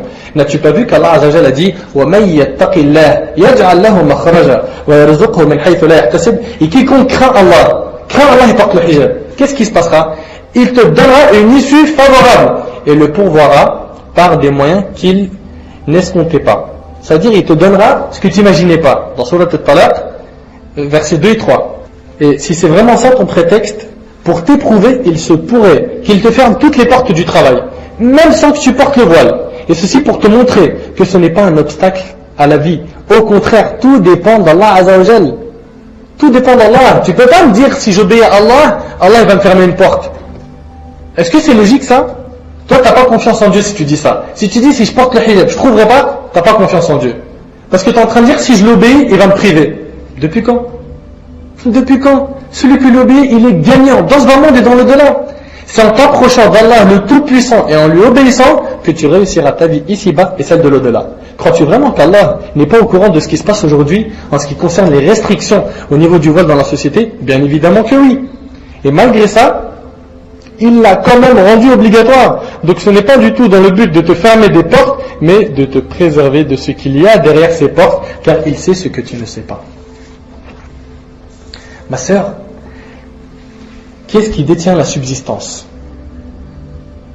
N'est-il pas Allah? La réponse, bien sûr que oui. La preuve, Allah dit وَمَا خَلَقْتُ الْجِنَّ وَالْإِنسَ إِلَّا لِيَعْبُدُونَ مَا أُرِيدُ مِنْهُمْ مِنْ رِزْقٍ وَمَا أُرِيدُ أَن يُطْعِمُونَ إِنَّ اللَّهَ هُوَ الرَّزَّاقُ ذُو الْقُوَّةِ الْمَتِينَ. Regarde, Allah il nous rappelle déjà pourquoi on a été créé. Je n'ai créé les djinns et les hommes que pour qu'ils m'adorent. Je ne cherche pas d'une subsistance et je ne veux pas qu'ils me nourrissent. En vérité, c'est Dieu qui est le grand pourvoyeur. Le pourvoyeur, c'est lui qui donne, c'est lui qui ouvre les portes, c'est lui qui facilite, c'est lui qui te donne l'argent et le travail, conforme à sa religion. C'est lui qui ouvre toutes les portes. Certes, en vérité, c'est Dieu qui est le grand pourvoyeur, le détenteur de la force, l'inébranlable. Dans Surat 51, verset 56, verset 56-58. 17e prétexte. Mes moyens ne me permettent pas de remplacer mes habits par d'autres vêtements conformes à la religion. Tu veux que je porte le hijab, je veux bien, mais j'ai que des vêtements taïwanais. Je fais comment? J'ai des vêtements, mon frère, si je sors dans la rue avec le hijab, c'est chaud pour les mecs. Elle est sincère. Alors, deux choses l'une. Soit notre sœur est véridique et sincère, soit elle ment et se dérobe et veut un hijab qui dévoile ses atours aux couleurs flashantes, à la mode, fashion, etc. Nous nous adressons d'abord à notre sœur qui est véridique et sincère, en lui disant: sais-tu, chère sœur, qu'il n'est en aucun cas permis à la femme musulmane de sortir de chez elle sans que sa tenue vestimentaire réponde aux conditions du hijab islamique que toute musulmane se doit de connaître? Tu vas me dire: oui, mais comment les connaître, tout ça? Déjà, je vais te dire un truc. Toi qui apprends les choses de la vie, Allah n'a pas dit fas'alu ahla dhikr in kuntum la ta'lamun. Interrogez donc les gens du rappel si vous ne savez pas. Surat An-Nahl, verset 43. Oui ou non? Si tu ne connais pas les conditions du hijab, demande à des gens qui les connaissent, ils vont t'informer. C'est très facile. Ce soit ample, pas moulax, ce soit pas parfumé, pas attirant, d'accord? Pas transparent. Ça, c'est important. Après, les autres conditions, ils auront un autre cours, Inch'Allah. Chère sœur, apprends donc les conditions du hijab. Si tu dois absolument sortir, ne sors qu'avec le hijab conforme aux lois islamiques pour satisfaire le tout miséricordieux et avilir le diable. Car le méfait de sortir découverte et de montrer tes atours est plus grand que l'intérêt de sortir pour une nécessité. Ma sœur, si ton intention est sincère et ta volonté est ferme, 1 millier de mains te seront tendues et Allah Azza wa Jal te facilitera les choses. N'a-t-il pas dit: wa may yattaqillah yaj'al lahu makhraja? Et quiconque craint Allah, il lui donnera une issue favorable, c'est-à-dire il t'ouvrira une issue de secours. C'est-à-dire si toi tu es vraiment sincère et la tenue vestimentaire c'est ton blocage, sache que si tu es sincère, Allah va faire en sorte que plein de mains vont se tendre à toi pour t'aider. Des filles qui vont te faire un cadeau d'une tunique ou d'un vêtement, d'un hijab ou d'un truc comme ça, tu vois, des trucs amples, larges, etc., etc. Quant à notre sœur qui se dérobe, nous lui dirons: on n'accède guère à la noblesse et au rang élevé auprès d'Allah par la parure des vêtements et aux couleurs flash et le fait de suivre les autres. On y accède plutôt en obéissant à Allah Azza wa Jalla et son prophète sallallahu alayhi wa sallam. De même qu'en s'attachant aux lois islamiques et au hijab islamique correct. Écoute ce qu'Allah dit. Celui qui a de la valeur au jour du jugement, vous savez c'est qui? C'est celui qui est pieux, qui craint Allah. Inna akramakum indallahi atqakum. Le plus noble d'entre vous auprès d'Allah est le plus pieux. Surat Al-Hujurat, verset 13. 18e prétexte, c'est l'avant-dernier. La tenue vestimentaire islamique est obligatoire, mais ma mère m'interdit de le porter. Et je sais que si je lui désobéis, je vais dans l'enfer. Pas le droit de désobéir à ma mère. Qu'est-ce que tu veux que je fasse? Je rentre en conflit avec elle? Le meilleur des hommes, le prophète sallam, a répondu à ce prétexte par une parole courte et sage. La ta'a li makhlouq fi ma'siyatillahi azza wa jal. Nulle obéissance à une créature dans la désobéissance au créateur. Rapporté par Ahmed dans son Musnad. Quand Allah il ordonne une chose, la maman vient ordonne une autre chose, on n'obéit pas à la créature dans la désobéissance au créateur. On fait avancer d'abord l'ordre divin. Et si les parents, leur ordre, ils sont conformes à ce qu'Allah a dit, on suit. C'est l'inverse, on suit qui? Allah ou les parents? Allah. Que ferais-tu si ta mère t'interdisait de faire la prière? T'obéis? Pas du tout. Je suppose que ta réponse serait: je ne l'écouterai pas, car la prière c'est plus important que tout. Laisse-moi te dire que le hijab et la prière c'est pareil. Les deux ont été cités dans le Coran et les deux ont le même statut. Le statut des parents en islam, et celui de la mère en particulier, est grand et considérable. Allah Azza wa Jalla l'a même associé dans de nombreux versets à ce qu'il a de plus important, à savoir son adoration, l'unicité, en disant وَعَبُدُوا اللَّهَ وَلَا تُشْرِكُوا بِهِ شَيْئًا وَبِالْوَالِدَيْنِ إِحْسَانًا. Adorer Allah, ne lui associez rien. Après nous avoir ordonné de l'adorer, il dit directement: et agissez avec bonté envers les pères et mères. Surat An-Nisa, les femmes, surat 4, verset 36. D'où l'importance des parents. Direct après nous avoir ordonné de l'adorer lui l'unique, il nous ordonne de quoi? D'être bon avec les parents. Mais par contre, l'obéissance aux parents n'est restreinte que par une seule chose, qu'ils ordonnent de désobéir à Allah. Quand ils vont dire désobéir à Dieu, là, l'ordre des parents, il passera après l'ordre d'Allah Azza wa Jal, où il sera annulé. D'accord? Allah il dit dans Surat Luqman, verset 15, وَإِنْ جَاهَدَاكَ عَلَى أَن تُشْرِكَ بِي مَا لَيْسَ لَكَ بِهِ عِلْمٍ فَلَا تُطِعْهُمَا. Et si tous deux te forcent à m'associer, si tes parents ils te forcent à associer à Allah ce dont tu n'as aucune connaissance, ne leur obéis pas. Ne leur obéis pas. Cependant, ne pas leur obéir dans la désobéissance à Allah n'empêche pas aucunement d'agir avec bienfaisance et bonté à leur égard. C'est pas parce que tu dois pas leur obéir dans la désobéissance envers Allah que tu dois être méchant envers eux. Allah il a dit وَصَاحِبْهُمَا فِي الدُّنْيَا مَعْرُوفًا, et accompagner ici-bas de façon convenable. Tu vois? C'est-à-dire, tu leur obéis pas pour ça, il n'y a pas de problème, mais il ne faut pas être méchant, il ne faut pas mal se comporter. Non, au contraire, tu dois bien te comporter avec eux. En bref, comment peux-tu obéir à ta mère et désobéir à Allah Azza wa Jal qui t'a créé, toi et ta mère? 19e prétexte, et c'est le dernier. Je porte pas le hijab parce que je fais des grands péchés. Quand j'arrêterai les péchés, je porterai le voile, mais pas avant. Comme ceux qui disent, moi je prie pas parce que je fais des péchés. Une fois que j'arrêterai les péchés, et ben voilà, je commencerai. On entend beaucoup de sœurs dire qu'elles font des péchés pires que celui qui consiste à se dévoiler. Et qu'elles penseront à se voiler seulement une fois qu'elles auront arrêté ces péchés. Mais ma sœur, ne sais-tu pas que le voile est une des bases pour la croyante? C'est la tenue vestimentaire même que la musulmane se doit de porter depuis l'âge de la puberté. Et ceci au même titre que la prière. Est-ce que tu te rends compte de ça? Tu te dois de te couvrir comme Allah Azza wa Jal te l'a ordonné dans son livre, et il t'est interdit de sortir ainsi non couverte depuis le même temps où tu dois prier. Je te laisse maintenant face à ta conscience qui pense qu'il faut d'abord arrêter les péchés avant de porter le voile, voire de penser à le porter, car en réalité de nos jours la majorité des sœurs le portent qu'après maintes et maintes réflexions, alors que ceci n'a normalement même pas lieu d'être. Tu ne dois pas réfléchir. Allah Azza wa Jal et son prophète ils ont choisi pour toi. Il n'y a plus de choix à faire, il n'y a plus. Et quand je dis il n'y a plus de choix, ça ne veut pas dire que tu n'as pas de valeur. Au contraire, c'est parce que tu as de la valeur que tu dois faire ça. C'est parce que Allah Azza wa Jal t'aime qu'il t'a ordonné ça, pour te protéger. On a rarement vu une femme voilée, habillée avec des bons vêtements, se faire violer ou se faire agresser. C'est une protection de hijab, c'est un signe de respect. Par ailleurs, si tu crois que tu peux te repentir sans qu'Allah ne te le facilite, tu rêves. Porte le voile et Allah te facilitera le délaissement des péchés. T'en détachera et te guidera sur son sentier. Allah il dit وَالَّذِينَ جَاهَدُوا فِينَا لَنَهْدِيَنَّهُمْ سُبُلَنَا وَإِنَّ اللَّهَ لَمَعَ الْمُحْسِنِينَ.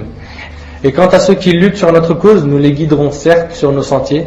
Dieu est en vérité avec les bienfaisants. Surat Al-Ankabut, Surat 29, verset 69. On a terminé les prétextes. Maintenant, on va te donner quelques petits coups de pouce. Maintenant, c'est à toi de jouer, ma sœur. Ma sœur, il faut penser que le jour du jugement, tu seras devant Allah et il t'interrogera sur ton hijab. Que répondras-tu? Ma sœur, j'insiste sur le fait que tu dois absolument porter le hijab et prendre en même temps la décision d'y rester fidèle quoi qu'il arrive. Afin de te faciliter la tâche, voici quelques conseils. Première chose qu'on te recommande, ma sœur, faire connaissance avec des sœurs. Des filles qui sont connues pour de bonnes habitudes, qui t'aideront à rester ferme dans ta décision. Deuxième chose, après avoir fait connaissance avec des bonnes personnes qui vont t'aider à adorer Allah, écoute des rappels pour augmenter ta foi. Essaye d'assister à des dourous dans des mosquées, ou télécharger sur internet si tu peux des cours, des rappels pour toujours avoir la foi bien maintenue. Aussi, troisièmement, connaître l'importance de cette obligation et savoir à quel point Allah Azza wa Jal sera content quand tu lui obéiras. T'imagines, Allah Azza wa Jal il sera content quand tu reviendras vers lui et quand tu feras un retour, tu vas me dire content. Bah écoute, dans Sahih Muslim, le prophète sallallahu alayhi wa sallam a dit Dieu se réjouit certainement de son esclave quand il revient à lui, plus que ne se réjouit l'un de vous qui était sur sa monture dans une terre désertique, elle s'échappe tout à coup en emportant sa nourriture et sa boisson. Une personne, il est dans le désert avec une monture où il y a sa boisson, sa nourriture, tout ça. Et il a que ça, c'est son moyen de locomotion, et c'est sur ça où il y a toutes ses provisions. Et il descend sur sa monture pour s'allonger un peu, il se réveille, elle a disparu. Il est au milieu du désert. Comment il est cette personne-là? Triste. Après, il te dit, elle s'échappe tout à coup en emportant sa nourriture et sa boisson. Il désespère de la revoir et s'allonge à l'ombre d'un arbre, n'ayant aucun espoir de retrouver sa monture. Cependant qu'il est ainsi, voilà que sa monture se tient debout devant lui. Après, il est resté à côté de l'arbre, il attend la mort, c'est fini. J'ai plus de monture, comment je vais faire pour traverser le désert? J'ai rien à boire, rien à manger, rien du tout. Je peux pas marcher dans le désert. Il s'allonge encore une fois et après il voit devant lui, elle est revenue. T'as vu la joie qu'il a maintenant là? Et ben Allah Azza wa Jal, il se réjouit encore plus du repentir de son serviteur que cette personne-là qui a perdu cette monture avec toute sa vie, toutes les provisions, puis il la retrouve. Ma sœur, je veux que tu rendes Allah Azza wa Jal content de toi. Allah Azza wa Jal il mérite. Et je sais que toi au fond toi t'aimes Allah. Fais ce qu'Allah aime. Comme ça Allah Azza wa Jal te facilitera dans ce domaine et dans l'au-delà d'avoir une bonne vie. Vous savez, tellement il était heureux de revoir sa monture, qu'est-ce qu'il a dit? Il a dit, Seigneur Dieu, tu es mon esclave et je suis ton Seigneur. Il s'est embrouillé tellement il était joyeux. Vous imaginez? Allah Azza wa Jalla a dit, Wallahu yuridu an yatuba alaykum wa yuridu alladhina yattabi'una ash-shahawati an tamilu maylan 'azima. Allah il dit, et Dieu veut accueillir votre repentir, mais ceux qui suivent les passions veulent que vous vous inclinez grandement vers l'erreur comme ils le font. Sourate 4, An-Nisa, verset 27. Ceux qui sont dans le péché, il veut pas que toi tu prennes le droit chemin. Il aimerait que tu sois toujours avec lui dans le péché. Il veut que nous deux on soit, tu vois, dans le même sac. Et Allah Azza wa Jalla veut te accueillir ton repentir. Donc délaisse toute personne qui te fera suivre les passions et repens-toi. Allah Azza wa Jalla revient. Et Allah Azza wa Jalla te facilitera et tu verras c'est quoi le plaisir de la foi et le plaisir de porter le hijab. Quatrième chose qu'on te recommande ma sœur, c'est d'invoquer Allah pour qu'il te soutienne dans cette décision, surtout avec l'invocation permanente du prophète sallallahu alayhi wa sallam. Le prophète disait, Ya muthabbit al-qulub, thabbit qalbi ala dinik. Toi qui détiens le pouvoir sur les yeux et les cœurs, consolide mon cœur dans ta religion, garde mon cœur dans ta religion. Le prophète sallallahu alayhi wa sallam, le plus pieux, il demandait ça. Nous on doit le demander ou pas? Bien sûr qu'on doit le demander, on peut dédier du jour au lendemain. Le shaitan il nous attend au tournant. Il veut tout faire pour nous faire tomber, nous faire chuter. Cinquième chose qu'on te recommande, si tu es profondément convaincu par le hijab, n'hésite pas à le porter tout de suite. Mais ne crois pas que le fait de porter le hijab c'est suffisant. Ça y est, j'ai fait le hijab donc j'ai fini la religion. Non, il y a aussi le comportement. Quelle image donneras-tu aux autres si tu continues quand même de négliger ta prière? Wallahi, on me raconte qu'il y a des filles qui ont le hijab et qui fument. Toi tu démolis l'islam. Elle a le hijab, elle s'habille d'une manière catastrophique. Elle aurait honte que sa famille la voit comme ça, ou des gens de la mosquée la voient comme ça. Mais elle se permet, parce que personne ne la voit, dans un tel endroit ou tel endroit, surtout à l'école, d'être une perche du diable. Une perche, j'ai bien dit une perche. Et suivre les passions. Donc, change ta conduite ma sœur, et comporte-toi pudiquement. Pense toujours à ta conduite. Lis le Coran, invoque Allah. De cette façon, tu te perfectionneras petit à petit dans ton comportement et dans ton hijab. Sixième chose, et c'est la dernière chose, n'oublie jamais qu'avec ton hijab, tu rappelles les gens à l'islam. Rien qu'en marchant dans la rue, rien qu'en te comportant convenablement, tu sers ta religion. Alors sois toujours fier de ton hijab. Conclusion. Chère sœur, je vais te parler en toute franchise. Ton corps est exposé sur le marché du diable, séduisant le cœur des serviteurs. Des mèches de cheveux qui apparaissent, des vêtements moulants. Ton corps, tu l'exhibes, des habits qui sont courts, qui laissent paraître tes jambes, des tenues trop à la mode fashion, trucs bizarres, parfumés, qui provoquent la colère du miséricordieux et le contentement du diable. Chaque jour qui passe dans une telle situation t'éloigne davantage d'Allah Azza wa Jal et te rapproche toujours plus du diable. Chaque jour, une malédiction du ciel se déverse sur toi, ainsi qu'une colère d'Allah, jusqu'à ce que tu te repentes. Chaque jour, tu te rapproches de la tombe et l'ange de la mort s'apprête à saisir ton âme. Allah tabaraka ta'ala dit Kullu nafsin dha'iqatul maut wa innama tuwaffawna ujurakum yawma al-qiyamah faman zuhziha 'anil nari wa udkhila al-jannah faqad faz wa ma al-hayatu ad-dunya illa mata'ul ghurur. Allah il dit dans sourate Al-Imran, la famille d'Imran, sourate 3 verset 185, toute âme goûtera à la mort, mais c'est seulement au jour de la résurrection que vous recevrez votre entière rétribution. Comment sera ta rétribution, ma sœur? Si tu persistes, tu refuses de porter le hijab, comment Allah va te rétribuer? Quiconque donc est écarté de l'enfer et introduit au paradis a certainement réussi. C'est eux qui ont gagné. Ceux qui ont gagné, c'est ceux qui ont embrassé le chemin de l'islam et qui ont adopté comme mode de vie Allah il a dit et le prophète sallallahu alayhi wa sallam il a dit. Et la vie présente n'est qu'un objet de jouissance trompeuse. Ça c'est ce qu'Allah tabaraka wa ta'ala dit. Allah dit aussi ألم يأن للذين آمنوا أن تخشع قلوبهم لذكر الله وما نزل من الحق. Le moment n'est-il pas venu pour ceux qui ont cru que leur cœur s'humilie à l'évocation d'Allah et devant ce qui est descendu de la vérité? Sourate 57, verset 16. Le moment n'est pas venu, ma sœur, que ton cœur s'humilie pour Allah. Le moment n'est pas venu que ton cœur accepte ce qu'Allah Azza wa Jal a ordonné et s'éloigne de ce que le shaitan veut. Chère sœur, monte dans le train du repentir avant qu'il ne quitte ton quai. Médite, ma sœur, sur cet exposé aujourd'hui, pas demain. Et réfléchis-y, maintenant, avant qu'il ne soit trop tard. Et je termine avec un beau poème. Toi qui, pour le port du hijab, ne t'es pas encore décidé, ces quelques paroles, je voudrais t'adresser.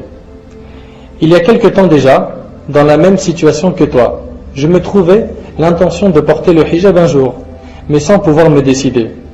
Le porter dans un futur lointain, une fois ayant des enfants et étant marié. Mais loin de moi, la science que le port du hijab n'est pas un choix que l'on fait, mais plutôt l'accomplissement d'un ordre émanant du seul et digne d'être adoré. L'intention de porter le hijab, mais sans pouvoir me décider. Mon parcours dans cette dunya, je poursuivais. Et voilà qu'au fil du temps, le besoin je ressentais de porter le hijab sans savoir par où commencer. Et voilà qu'au fil du temps, cette idée m'animait, mais toujours sans pouvoir me décider. N'attends pas le déclic, ma sœur, pour te décider.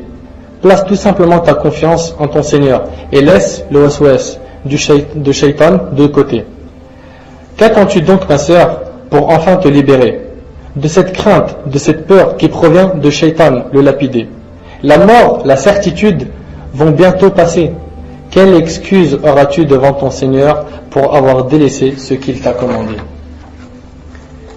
Voilà ce que Allah Azza wa Jal m'a permis d'exposer à nos sœurs, en demandant à Allah Azza wa Jal qu'il accepte nos œuvres. Et on espère pour nos sœurs vraiment qu'après ça, Inch'Allah, elles porteront Inch'Allah le hijab. C'est un ordre d'Allah Azza wa Jal, c'est une fierté, signe de pudeur. Fais-le, ma sœur, Wallah al-Azim, tu seras gagnante dans ce bas monde et dans l'au-delà. Et ce ders, Inch'Allah, après l'avoir écouté, sache que si tu le refuses, le jour du jugement, ça sera un témoignage contre toi, pas pour toi. Allahumma inni qad ballagt, Allahumma fashhad, Allahumma inni qad ballagt, Allahumma fashhad, Allahumma inni qad ballagt, Allahumma fashhad. وهذا ما أعلم والله أعلى وأعلم سبحانك اللهم وبحمدك أشهد أن لا إله إلا أنت أستغفرك وأتوب إليك والعصر إن الإنسان لفي خسر إلا الذين آمنوا وعملوا الصالحات وتواصوا بالحق وتواصوا بالصبر جزاكم الله خير والسلام عليكم ورحمة الله وبركاته.